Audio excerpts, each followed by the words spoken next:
आदरणीय अध्यक्ष जी, पहलगाम के हमलावरों को कल हमारे सुरक्षा बलों ने ऑपरेशन महादेव करके अपने अंजाम तक पहुंचाया।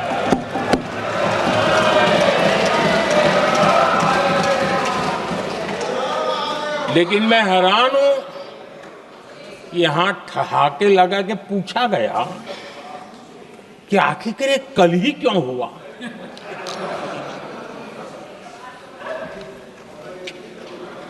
अब ये क्या हो गया है, मुझे समझ नहीं आ रहा है।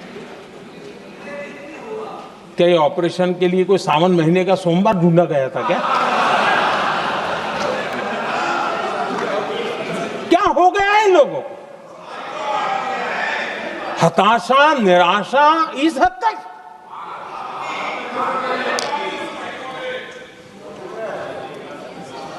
और देखिए मजा, पिछले कई सप्ताह से हाँ ऑपरेशन सिंदूर हो गया तो ठीक है, पहलगाम के आतंकियों का क्या हुआ, पहलगाम के आतंकियों का।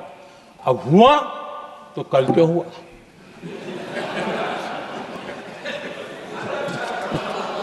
और कल ही क्यों हुआ? क्या हाल है अध्यक्ष जी का। आदरणीय अध्यक्ष जी,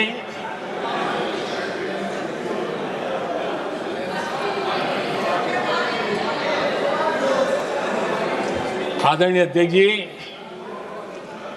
शास्त्रों में कहा गया है, हमारे शास्त्रों में कहा गया है,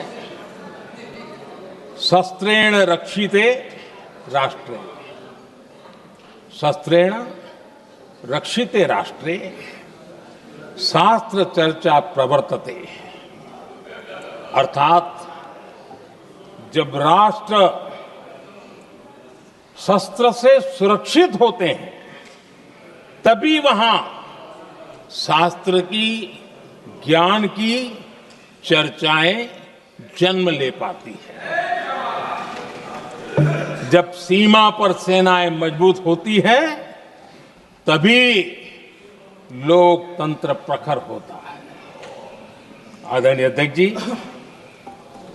ऑपरेशन सिंदूर बीते दशक में भारत की सेना के सशक्तिकरण का एक साक्षात प्रमाण है।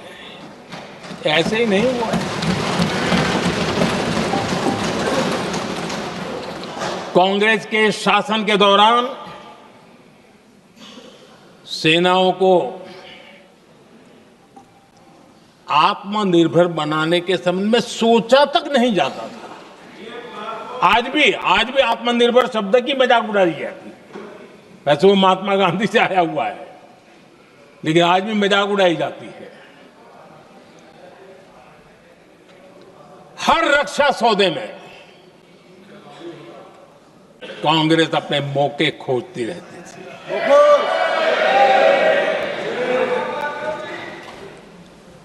छोटे छोटे हथियारों को लिए विदेशों पर निर्भरता, ये इनका कार्यकाल रहा है। Bullet proof jacket, night vision camera तक नहीं होते थे। और लंबा लिस्ट है, जीप से शुरू होता है, बफोर, हेलीकॉप्टर, हर चीज के साथ घोटाला जुड़ा हुआ है। आदरणीय अध्यक्ष जी, हमारी सेनाओं को आधुनिक हथियारों के लिए दशकों तक इंतजार करना पड़ा। आजादी के पहले, और इतिहास गवाह, एक जमाना था जब डिफेंस मैन्युफैक्चरिंग में भारत का आवाज सुनाई देती थी। जिस समय तलवारों से लड़ा जाता था ना, तब भी तलवारें भारत की श्रेष्ठ मानी जाती थी। हम डिफेंस के इक्विपमेंट में आगे थे। लेकिन आजादी के बाद जो एक मजबूत डिफेंस इक्विपमेंट मैन्युफैक्चरिंग का हमारा दायरा था, जो हमारा पूरा इकोसिस्टम था, उसको सोच समझ करके तबाह कर दिया गया, उसको दुर्बल किया गया।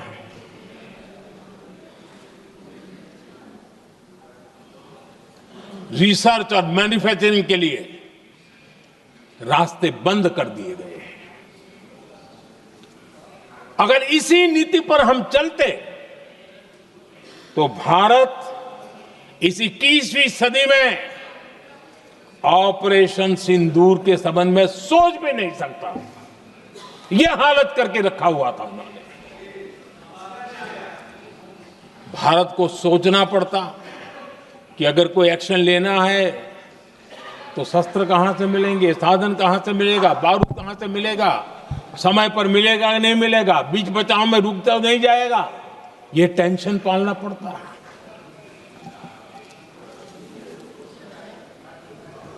आदरणीय अध्यक्ष जी, बीते एक दशक में मेक इन इंडिया हथियार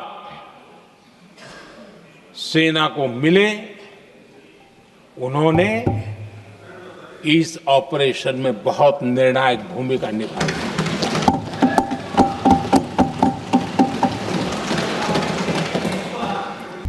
आता isakal.com आहे देशातील नंबर 1 ची मराठी न्यूज वेबसाईट। प्रत्येक अपडेटसाठी isakal.com ला नक्की भेट द्या।